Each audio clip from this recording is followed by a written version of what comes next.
Welcome students. तो question लिखवाया था प्रीवियस लेक्चर में कि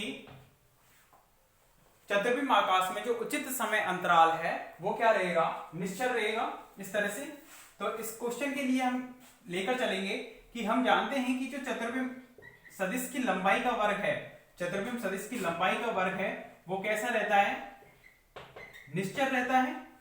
चतुर्विम सदिश की लंबाई का वर्ग है वो निश्चल रहता है, यानी एक्स म्यू का स्क्वायर है वो कैसा रहेगा, निश्चल रहता है। ये हम प्रूव भी कर चुके हैं लॉरेंज रूपांतरण के अंतर्गत, ये चीज निश्चल रहती है। तो इससे हमने ये लिख दिया। इस चतुर्विम सदिश की लंबाई को हम किस बिंदु के सापेक्ष निकाल रहे थे, जरा ध्यान है।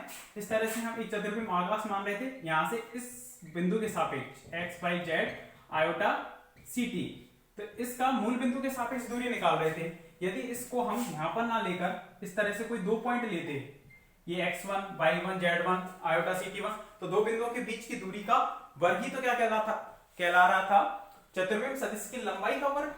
दो बिंदुओं के बीच की दूरी निकालो और उसका वर्ग कर दो। वर्ग नहीं कर रहे हो तब तक तो चतुर्विम सदिश कहला रहा है, और वर्ग कर देने पर चतुर्विम सदिश की लंबाई का वर्ग कहला रहा था। ठीक है, तो इसको हम इस तरह से भी लिख सकते हैं। ये तो मूल बिंदु के सापेक्ष था, यदि दो बिंदुओं के बीच में निकालते तो डिफरेंस आता, डिफरेंस इस तरह से dx म्यू आता। तो ये यदि निश्चल है तो ये भी निश्चल रहेगा, उसका डेरिवेटिव भी dx म्यू का स्क्वायर है equal to summation of dx mu dash का स्क्वायर, ये भी निश्चल रहता। ये क्या है, प्रदिश है, इसको हम खोलेंगे कैसे, समीशन लग रहा है तो dx1 का स्क्वायर प्लस dx2 का स्क्वायर प्लस dx3 का स्क्वायर प्लस dx4 का स्क्वायर। ठीक है, इक्वल टू कितना हो जाता है यहाँ पर d x1 डैश का square plus d x2 dash का square plus d x3 dash का square plus d x4 dash का स्क्वायर। इस तरह से लिखते हैं आप। अब इसमें dx1 की वैल्यू कितनी हो जाएगी, dx1, तो dx x1 के स्थान पर x रख दिया, dx स्क्वायर, x2 कितना है y के बराबर, dy2 का स्क्वायर, dx3 dz के बराबर है, और ये कितना हो जाएगा d आयोटा ct। तो इसको हमने इस तरह से लिख दिया आयोटा c dt, कांस्टेंट है वो तो बाहर आ जाएंगे, और इसका स्क्वायर इस तरह से लिख दिया।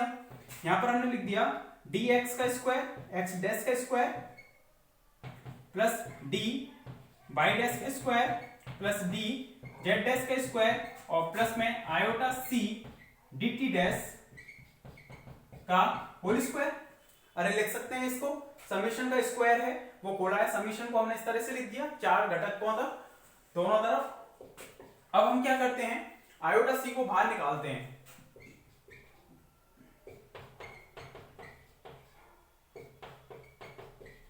dz का स्क्वायर, आयोटा स्क्वायर और सी स्क्वायर निकलेगा, आयोटा स्क्वायर यानी माइनस और सी स्क्वायर dt का square equal to dx dash का square plus d y dash का square plus d z dash का स्क्वायर, यहां से निकालेंगे माइनस के c स्क्वायर dt डैश का स्क्वायर, ये हो जाएगा। इधर से इस संख्या को हम इस वाली क्वांटिटी को कॉमन लेते हैं, माइनस के c स्क्वायर dt डैश का स्क्वायर, इसको कॉमन ले लिया तो यहां पर तो कितना बन गया 1 माइनस के 1 अपॉन c स्क्वायर। ठीक है, क्योंकि इसका भाग लगेगा इसमें, इस पूरी क्वांटिटी का इन तीनों में एक साथ भाग लगा रहा हूं मैं ना, क्योंकि एलसीएम लिया है, इसको कॉमन लिया है, तो 1 अपॉन सी स्क्वायर और ब्रैकेट में बच जाएगा हमारे पास dx अपॉन dt का whole square plus dy upon dt का होल स्क्वायर और प्लस dz अपॉन dt का होल स्क्वायर। अरे लिख सकता हूं, नहीं लिख सकते इस तरह से, क्यों, dt का स्क्वायर जो आ रहा था उसको प्रत्येक के नीचे लिख दिया मैंने। ठीक है, इसी तरह से यहां पर भी लिख सकता हूं मैं, माइनस के सी स्क्वायर dt डैश का स्क्वायर कॉमन ले लिया, इसकी जगह बचेगा 1 माइनस 1 अपॉन सी स्क्वायर। ये माइनस सभी में होगा क्योंकि तीनों टर्म माइनस की हो जाएंगी, ध्यान रखना। यहां पर कितना हो जाएगा dx dash upon dt dash लिया है, ठीक है, का whole square plus dy dash upon dt dash का whole square plus dz dash upon dt dash का होल स्क्वायर। ठीक है, इस तरह से यहां तक कंप्लीट करो, इसको पहले लिखना, आंसर करके लिखो पहले, क्योंकि हम जानते हैं कि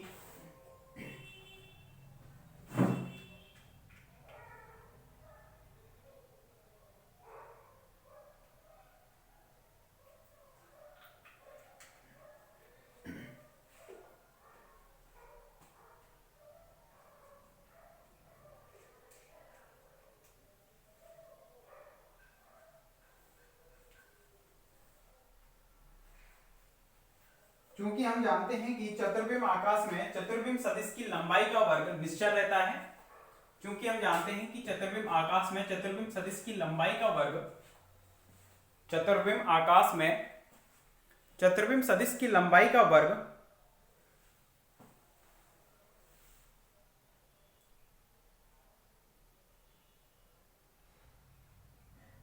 चूंकि हम जानते हैं कि चतुर्बिम्ब आकाश में चतुर्बिम्ब सदिश की लंबाई का वर्ग निश्चल रहता है,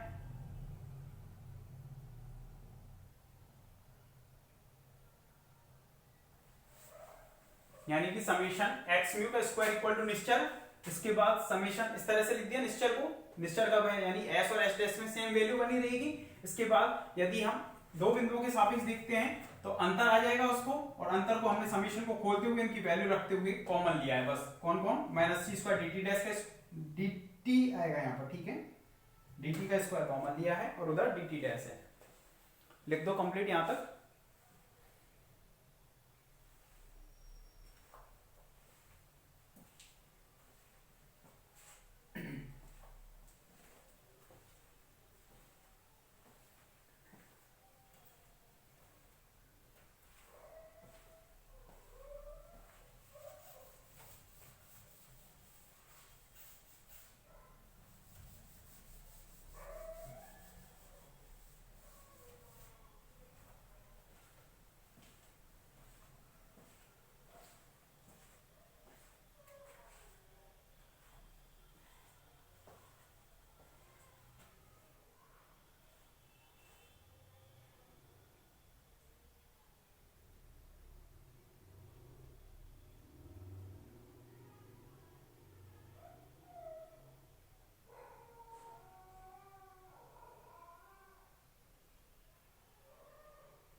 आगे देखें इसको हम लिख सकते हैं माइनस के सी स्क्वायर डी टी का होल स्क्वायर 1 माइनस 1 अपॉन सी स्क्वायर। इसको हमने लिख दिया dx अपॉन dt, यानी कि वेग हो गया, तो वेग का कौन सा कंपोनेंट हो गया ux, तो ux का स्क्वायर प्लस uy का स्क्वायर प्लस uz का स्क्वायर। इस तरीके से लिख दिया। इधर भी लिख देंगे हम माइनस के सी स्क्वायर dt डैश का होल स्क्वायर, और यहाँ पर 1 माइनस 1 अपॉन सी स्क्वायर।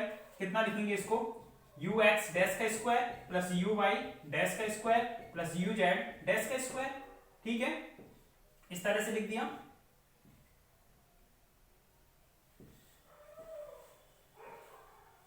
और इसके बाद चूंकि u वेक्टर को हम किस तरह से लिख रहे हैं? ux i cap plus uy j cap plus uz k cap, इस तरह से माना कर लेते हैं।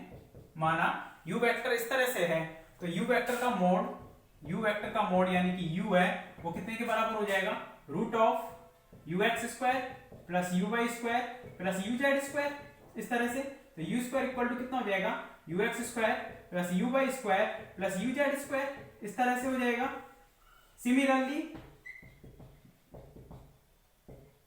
सिमिलरली हम लिख सकते हैं कि u डैश का स्क्वायर है वो भी कितने के बराबर हो जाएगा? ux डैश का स्क्वायर प्लस uy डैश का स्क्वायर प्लस uz डैश का स्क्वायर, क्योंकि जिस तरह से हम u वेक्टर को लेकर चले थे उसी तरह से u डैश वेक्टर लेकर चलते तो उससे u डैश का स्क्वायर कितना हो जाता? ux का स्क्वायर ux डैश का स्क्वायर प्लस uy डैश का स्क्वायर प्लस uz डैश का स्क्वायर। अब दोनों की वैल्यू यहां पर पुट करनी है, अतः यहां तक लिख लिया होगा।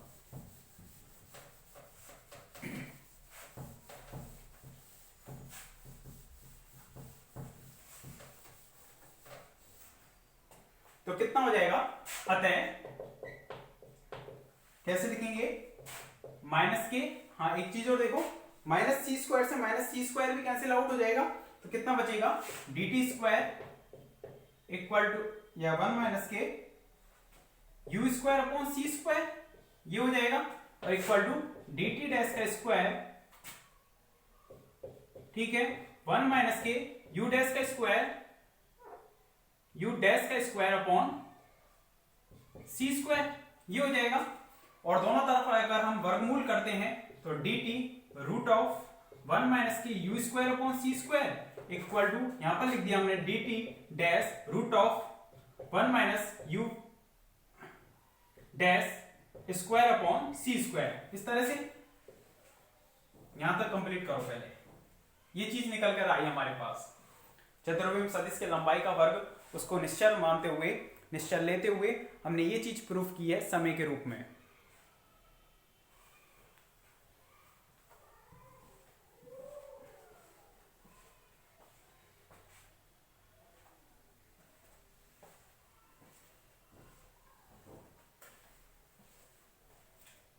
यहां तक लिखो पहले पूरा।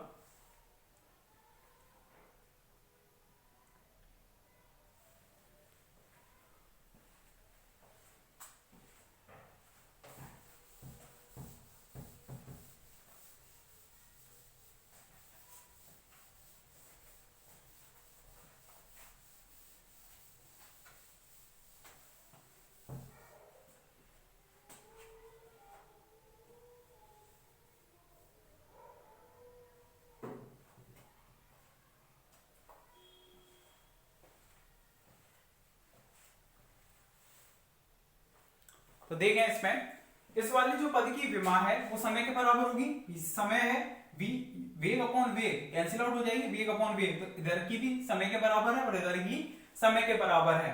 तो आपने ये फॉर्मूला पढ़ा था tau equal to tau naught upon root of 1 minus we square upon C square, ये पढ़ा था। यदि मैं इसका मल्टीप्लाई यहां पर कर देता हूं 1 minus we square upon C square equal to tau naught, तो ये वाली चीज इसके बराबर है। और ये क्या था, उचित समय अंतराल, टॉ नॉट उचित समय अंतराल था। तो ये रूप भी इसी तरह से है, ये वाला। यहाँ पर समय अंतराल को हमने किससे रिप्रेजेंट कर दिया, dt से, और यहाँ पर वेग को हम v से यूज ना करके u से कर रहे हैं रिप्रेजेंट। तो ये यही रहा। तो ये वाला जो पद की विमा है समय के बराबर है। इस समय को ही हम बोलते हैं उचित समय अंतराल, उचित समय अंतराल, ठीक है।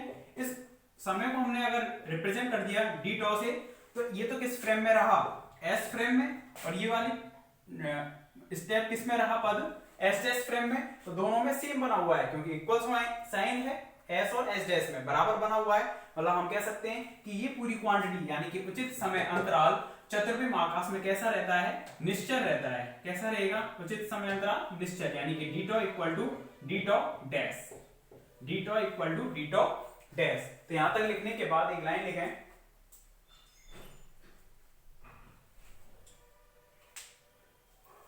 उपरोक्त समीकरण से स्पष्ट है कि, उपरोक्त समीकरण से स्पष्ट है कि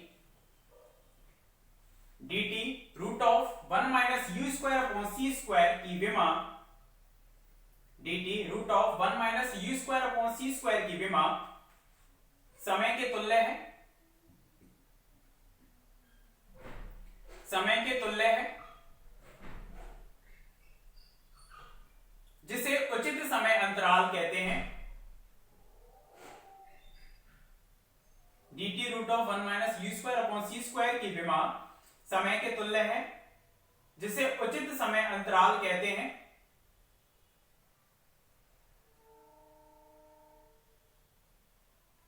स्पष्ट है कि चतुर्विम आकाश में, स्पष्ट है कि चतुर्विम आकाश में उचित समय अंतराल, स्पष्ट है कि चतुर्विम आकाश में उचित समय अंतराल निश्चल होता है।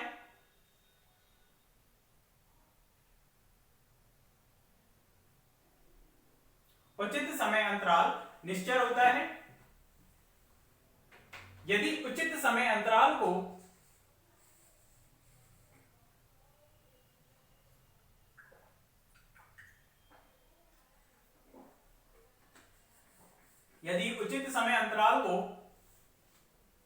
डी टॉ से व्यक्त किया जाए तब, उचित समय अंतराल को डी टॉ से व्यक्त किया जाए तब D tau equal to D tau dash होगा, D tau equal to D tau dash होगा, जहां डी टॉ किसको माना है हमने, dt root of 1 minus you square upon C square. इसको हम इस तरह से लिख सकते हैं D tau equal to D T, जो नॉर्मल समय होगा वो उचित समय अंतराल के अपॉन में इसको हम लिख सकते हैं गामा। अब गामा इक्वल टू कितना होता था 1 upon root of 1 minus we square upon C square होता था। वी मानते थे तब हम गामा लिखते थे। अब यहाँ पर वेग यू मान रहे हैं, इसको हम नोटेशन दे देते हैं गामा यू। क्या नोटेशन दे दिए गामा यू। यू इसको रिप्रेजेंट कर रहा है कि हमने वेग जो लिया है वी ना लेकर कितना लिया है यू लिया है, तो ditto upon dt upon gamma you. ठीक है, इस तरह से लिख दिया हमने, क्योंकि 1 अपॉन में होता है, उल्टा होता है ना ये, तो ये ऊपर है तो नीचे आएगा गामा यू। लिखें यहां तक।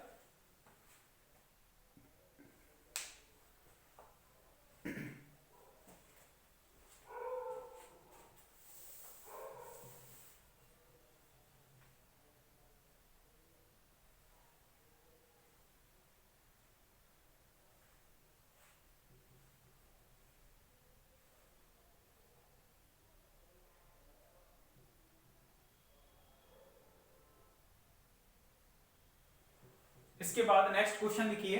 तो इसमें तो हमने सिद्ध कर दिया कि जो उचित समय अंतराल है उसका मान चतुर्विम आकाश के अंतर्गत कैसा रहेगा, निश्चय रहता है उचित समय अंतराल का मान। ठीक है, कैसा आ रहा है कोवेरिएंट, कोवेरिएंट नहीं इनवेरिएंट। कोवेरिएंट तो प्रतिचर को बोलते हैं, कोवेरिएंट कॉन्ट्रावेरिएंट, निश्चय को बोलते हैं इनवेरिएंट निश्चय। तो इसके बाद नेक्स्ट क्वेश्चन लिखें, सिद्ध कीजिए कि चतुर्विम आकाश में तो क्या क्या चीज निश्चल रही है यहां पर। एक तो एक्स म्यू का स्क्वायर है वो निश्चल रहता है, ठीक है, ये निश्चल है। एक ये भी निश्चल है कि मतलब इसको हम इस तरह से लिख सकते हैं d T root of 1 minus you square upon C square. ये कैसा है निश्चल, एक ये क्वांटिटी निश्चल रही। अब अगली क्वांटिटी हम निश्चल की सिद्ध करने जा रहे हैं। लिखें क्वेश्चन, सिद्ध कीजिए कि चतुर्विम आकाश में चतुर्विम वेग का वर्ग, सिद्ध कीजिए कि चतुर्विम आकाश में चतुर्विम वेग का वर्ग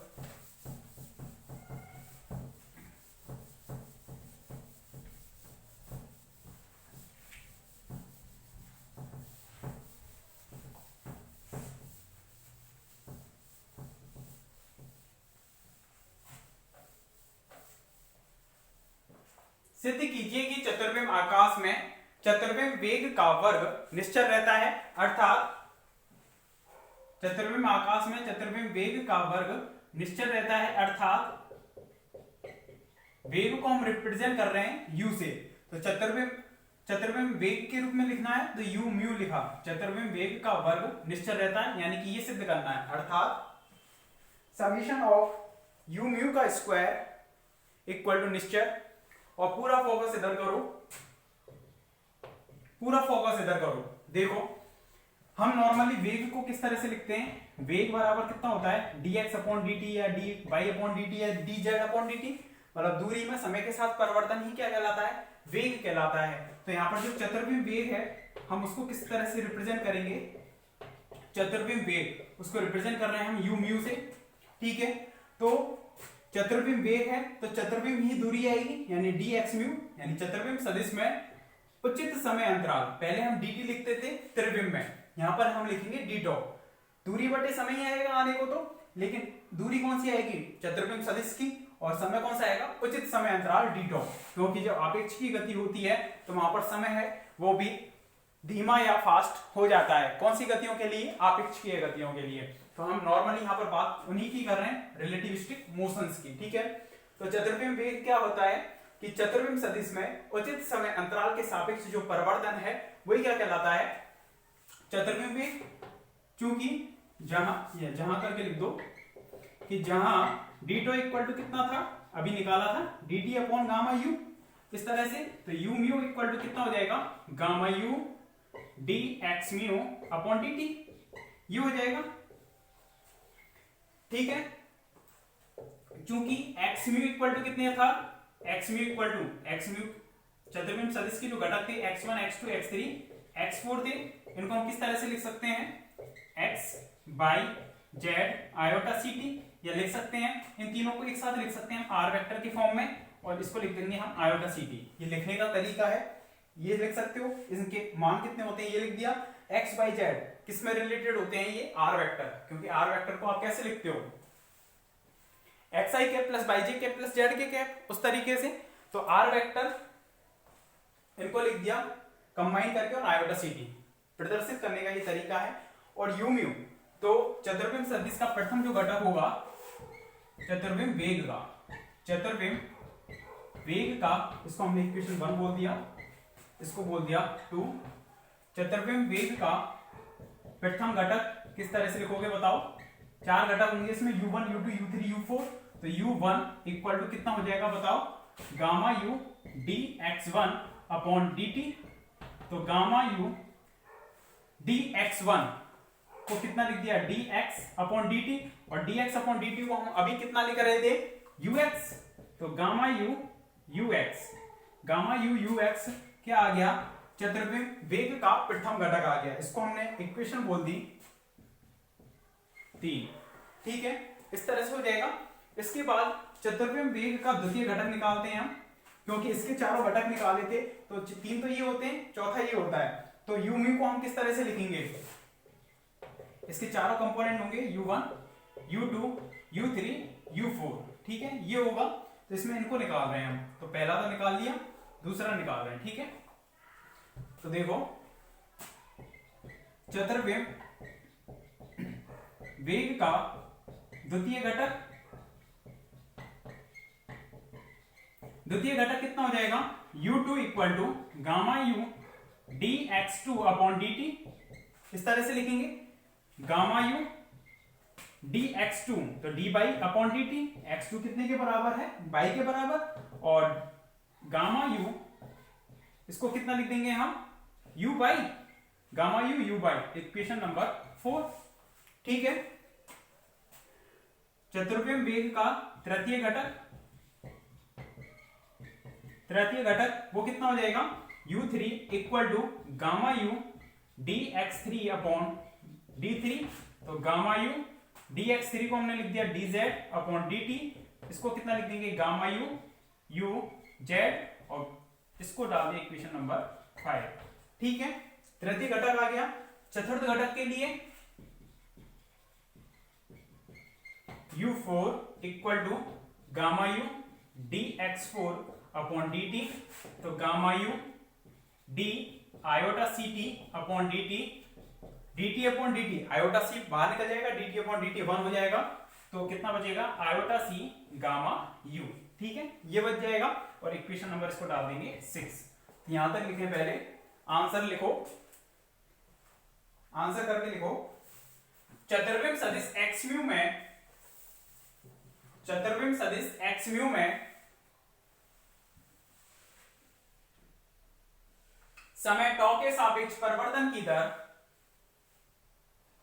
चतुर्विम सदिश x म्यू में समय टॉ के सापेक्ष परिवर्तन की दर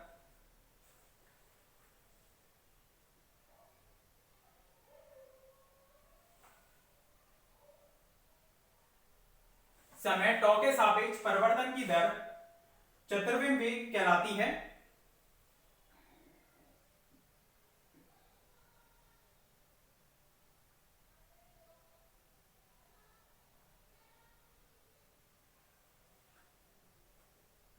चतुर्विम वेग कहलाती है, अर्थात चतुर्विम वेग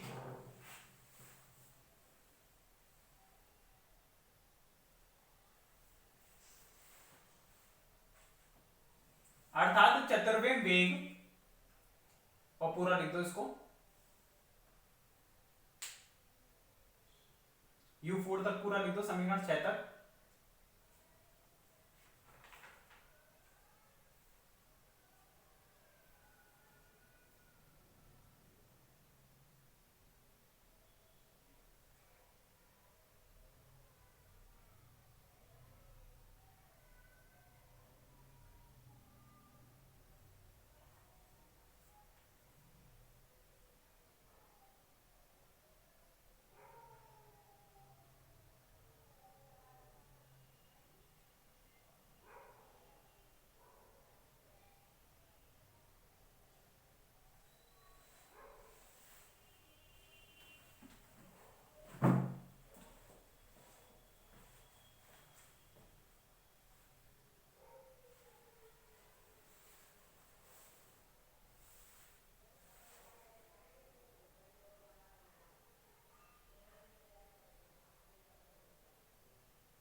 यहाँ तक इसको कंप्लीट कर लेना। इसके आगे जो चतुर्विम वेग है उसके द्वारा हम इनका यूज करते हुए लिखेंगे या सिद्ध करेंगे कि u का जो स्क्वायर है यानी चतुर्विम वेग का जो वर्ग है वो निश्चल रहेगा। उसे करेंगे नेक्स्ट लेक्चर में। Okay, thank you.